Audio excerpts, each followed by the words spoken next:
हुआ ये कि हाल ही में हजारों लोग एयरपोर्ट पर फंस गए क्योंकि इंडिगो की सैकड़ों फ्लाइट्स अचानक कैंसिल हो गई। अब सवाल ये उठता है कि आखिर ऐसा हुआ क्यों? क्या भारत का एविएशन सेक्टर सच में किसी बड़े संकट में है? और ये कौन से नए नियम आ गए जिनकी वजह से ये सारा हंगामा हुआ? चलिए आज इसी पूरे मामले को एकदम आसान भाषा में समझते हैं। तो आज हम क्या क्या देखने वाले हैं? सबसे पहले समझेंगे कि ये इंडिगो मेल्टडाउन आखिर था क्या। फिर इसके असली कारणों को जानेंगे। डीजीसीए का नया सेफ्टी रूल क्या है उसे भी डिकोड करेंगे। और हाँ, ये भी देखेंगे कि इस रूल की सबसे ज्यादा मार इंडिगो पर ही क्यों पड़ी। आखिर में इसके असर और भारत के एविएशन के भविष्य पर भी एक नजर डालेंगे। तो चलिए शुरू करते हैं। कहानी शुरू होती है एयरपोर्ट्स पर मचे उस हंगामे से। सोचिए, काउंटर्स पर लंबी लंबी लाइनें, लोग गुस्से में हैं और हर तरफ बस एक कन्फ्यूजन का माहौल। हजारों लोग फंसे हुए थे और किसी को कुछ पता नहीं चल रहा था कि आखिर हो क्या रहा है। और ये कोई छोटा मोटा असर नहीं था, बिल्कुल नहीं। रोजाना लगभग 72,000 पैसेंजर्स पर इसका असर पड़ रहा था। मतलब सोचकर देखिए, सिर्फ 4 दिनों में ही करीब करीब 3 लाख लोगों के ट्रैवल प्लान्स सब चौपट हो गए। दिल्ली जैसे बड़े एयरपोर्ट की हालत तो देखने लायक थी। लग रहा था जैसे कोई पैसेंजर्स का कैंप बन गया हो। पता है, ये सब एक झटके में नहीं हुआ, ये धीरे धीरे बढ़ा। 2 दिसंबर को बस छोटी मोटी देरी से शुरुआत हुई थी। फिर 3 दिसंबर आते आते 200 से ज़्यादा फ्लाइट्स कैंसिल हो गईं। 4 दिसंबर को तो दिल्ली, मुंबई, बैंगलोर जैसे बड़े एयरपोर्ट्स पर पूरा केओस मच गया। और 5 दिसंबर, वो दिन तो इंडिगो के लिए शायद सबसे बुरे दिनों में से एक था, जब लगभग 400 फ्लाइट्स कैंसिल करनी पड़ी। तो सवाल वही है कि आखिर ऐसा हुआ क्यों? क्या कोई खराब मौसम था या कोई टेक्निकल प्रॉब्लम? नहीं, असल वजह इससे कहीं ज्यादा गहरी और सिस्टेमिक है। ये कहानी है प्लानिंग की कमी की और तेजी से बढ़ते एविएशन सेक्टर के प्रेशर की। देखिए, इस प्रॉब्लम की जड़ में कई चीजें हैं। सबसे बड़ी चीज है पायलट की थकान, जो कि सेफ्टी के लिए एक बहुत बहुत बड़ा रिस्क है। हुआ ये कि भारत का एविएशन ट्रैफिक तो रॉकेट की स्पीड से बढ़ा, लेकिन उस हिसाब से पायलट तैयार ही नहीं हो पाए। नतीजा, क्रू की भारी कमी। और ये सिर्फ भारत की बात नहीं है, दुनिया भर में पायलट की थकान की वजह से कई बड़े हादसे होते होते बचे हैं, जो इस समस्या को और भी गंभीर बना देता है। और इसी प्रॉब्लम को सॉल्व करने के लिए इस पूरे संकट का जो मेन ट्रिगर था, वो सामने आया।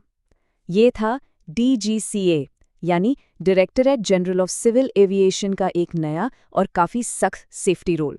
और ये रोल पायलटों की भलाई के लिए ही बनाया गया था। अब इन नए और पुराने रूल्स में ना जमीन आसमान का फर्क है। देखिए, पहले पायलटों के रेस्ट पीरियड काफी फ्लेक्सिबल थे, लेकिन अब उन्हें हर हफ्ते कम से कम 48 घंटे का लगातार आराम देना ही होगा। पहले रात में 6 लैंडिंग तक अलाउड थी, अब उसे घटाकर सिर्फ 2 कर दिया गया है। और तो और, कोई भी क्रू मेंबर अब लगातार 2 रातों से ज्यादा ड्यूटी नहीं कर सकता। ये पायलटों की सेफ्टी के लिए वाकई में बहुत बड़े बदलाव थे। तो सवाल उठता है कि डीजीसीए को ये नियम बदलने की जरूरत क्यों पड़ी? सबसे बड़ा कारण तो वही था, पायलटों की थकान को कम करना, क्योंकि ये सेफ्टी के लिए एक बहुत बड़ा खतरा है। दूसरा, भारत को इंटरनेशनल सेफ्टी स्टैंडर्ड्स जैसे एफएए और ईएसए के लेवल पर लाना था। और जाहिर है, मेन मकसद तो पैसेंजर्स की सेफ्टी ही था, खासकर तब जब हवाई ट्रैफिक इतनी तेजी से बढ़ रहा हो। लेकिन एक मिनट, ये रूल तो सभी एयरलाइंस के लिए था, है ना? तो फिर इसका सबसे बुरा असर भारत की सबसे बड़ी एयरलाइन यानी इंडिगो पर ही क्यों पड़ा? कभी कभी नंबर 1 होने की अपनी ही चुनौतियां होती हैं, और यहाँ इंडिगो को वही झेलनी पड़ी। ये आंकड़े देखिए, ये खुद पूरी कहानी बता रहे हैं। इंडिया के एविएशन मार्केट का 60% हिस्सा अकेले इंडिगो के पास है। इसका मतलब सीधा सा है, जब इंडिगो को जुकाम होता है तो पूरे देश के एविएशन सिस्टम को छींक आती है। और इसकी एक बड़ी वजह है इंडिगो का अपना बिजनेस मॉडल। वो एक लो कॉस्ट कैरियर है, मतलब उनका पूरा फोकस एफिशिएंसी पर होता है। वो अपने जहाज़ों को दिन में 14-14 घंटे तक उड़ाते हैं। उनके क्रू का शेड्यूल एकदम टाइट होता है और उनके पास कोई एक्स्ट्रा स्टाफ, मतलब कोई बफर स्टाफ नहीं होता। इस मॉडल में ना किसी भी गड़बड़ी की जरा सी भी गुंजाइश नहीं होती। और मजे की बात यह है कि इंडिगो ने ये बात खुद मानी। उन्होंने साफ साफ कहा, वी मिसजज्ड इट, मतलब हमसे अंदाजा लगाने में गलती हो गई। उन्होंने ये ठीक से कैलकुलेट ही नहीं किया कि ये नए रूल्स के लिए उन्हें कितने एक्स्ट्रा पायलट्स लगेंगे, और जब तक उन्हें इसका एहसास हुआ तब तक बहुत देर हो चुकी थी।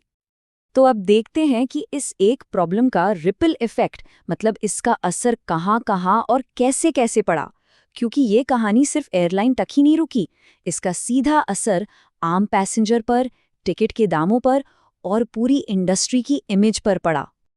पैसेंजर्स के लिए तो ये किसी बुरे सपने से कम नहीं था। पहले तो फ्लाइट्स घंटों लेट हुईं, फिर पता चला कि वो कैंसिल ही हो गईं। एयरपोर्ट्स पर हंगामा, और जो गिनी चुनी फ्लाइट्स चल भी रही थीं उनके टिकट के दाम आसमान छू रहे थे। और इन सबके बीच लोग बस अपने रिफंड और मुआवजे का इंतजार करते रह गए। देखिए, ये जो पूरा संकट है ये सिर्फ इंडिगो के लिए नहीं बल्कि पूरे इंडियन एविएशन सेक्टर के लिए एक वेकअप कॉल है। ये हमें सोचने पर मजबूर करता है कि भारत के जो बड़े बड़े एविएशन प्लान्स हैं, क्या हम वाकई उनके लिए तैयार हैं। तो आगे क्या? सबसे पहले तो एयरलाइंस को और ज्यादा पायलट हायर करने होंगे। इंडिगो अपने शेड्यूल को ठीक कर रहा है और उसने 10 फरवरी तक का टाइम मांगा है। डीजीसीए अब बहुत सख्ती से चेकिंग कर रहा है। और हाँ, एक बात और, हो सकता है कि ऑपरेशनल कॉस्ट बढ़ने की वजह से हवाई टिकट थोड़े और महंगे हो जाएं। तो कुल मिलाके ये संकट एक बहुत ही बेसिक टकराव को सामने लाता है। एक तरफ है बहुत तेजी से बढ़ने की चाहत और दूसरी तरफ है रेगुलेटरी तैयारी की कमी।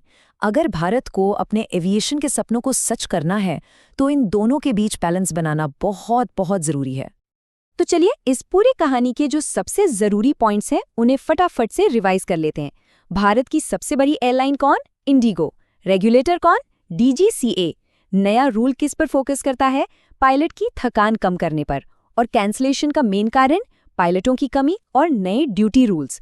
और सबसे बड़ा टेक अवे ये है कि ये जो शॉर्ट टर्म में दिक्कत हुई है ये लॉन्ग टर्म में हवाई यात्रा को और सुरक्षित बनाने के लिए ही है। और आखिर में एक बड़ा सवाल छोड़ जाते हैं, क्या ये संकट भारत के एविएशन इंडस्ट्री को मजबूर करेगा कि वो सिर्फ तेजी से ग्रोथ करने के बजाय सेफ्टी और बेहतर प्लानिंग को पहली प्रायोरिटी दे? इसका जवाब तो खैर आने वाला वक्त ही बताएगा। इस बारे में आप क्या सोचते हैं? नीचे कमेंट्स में जरूर बताइएगा।